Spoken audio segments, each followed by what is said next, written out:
नहीं है, high courts भी उनके कंट्रोल में।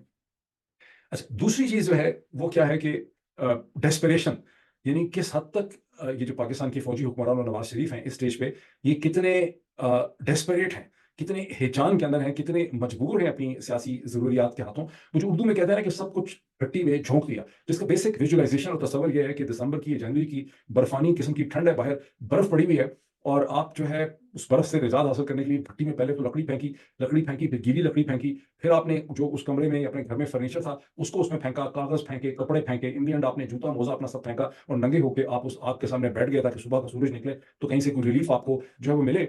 और यही वो इनकी डेस्परेशन है कि इन्होंने इसके अंदर सब कुछ फेंक दिया। एक रात हमने भी ऐसी गुजारी थी कॉलेज के ज़माने में, एफएससी के बाद हम लोग चले गए नारान, कागान से आगे नारान, नारान से आगे चले गए झील, झील सैफुल मलूक। उस ज़माने में उसके एक कमरा होता था, अब तो बहुत कुछ बन चुका है। एक छोटा सा वहाँ पे एक कमरे का रेस्ट हाउस था। रात को पड़ गई बर्फ, मेरे साथ 3-4 लड़के थे एफएससी के कॉलेज के, और वो इतनी शदीद बर्फ पड़ी कि हमें से एक को तो उसकी टांगों का पैरालिसिस हो गया उस ठंड से।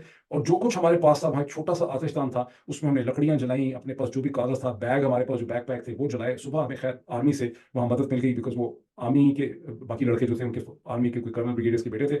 तो बहरहाल हमें वहाँ पे कुछ पहले स्काउट से मदद मिली, फिर आर्मी ने हमें मदद की, फिर उनको वहाँ से निकाला हेलीकॉप्टर के जरिए।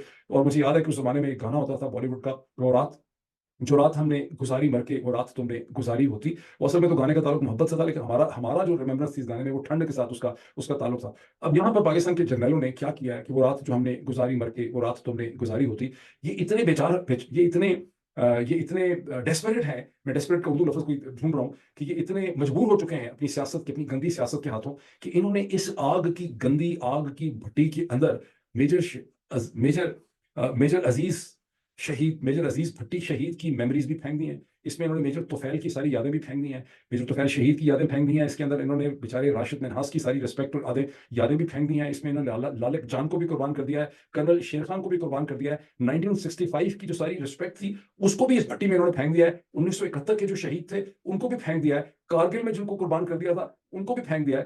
पूरी फौज की जो रिस्पेक्ट और प्रेस्टीज थी वो इन्होंने इस अपनी भट्टी में, अपनी सियासत को बचाने के लिए इन्होंने इस भट्टी में इसको फेंक दिया। और ये इनकी डेस्परेशन है कि हम किसी तरह से चीज़ों को कंट्रोल कर लें।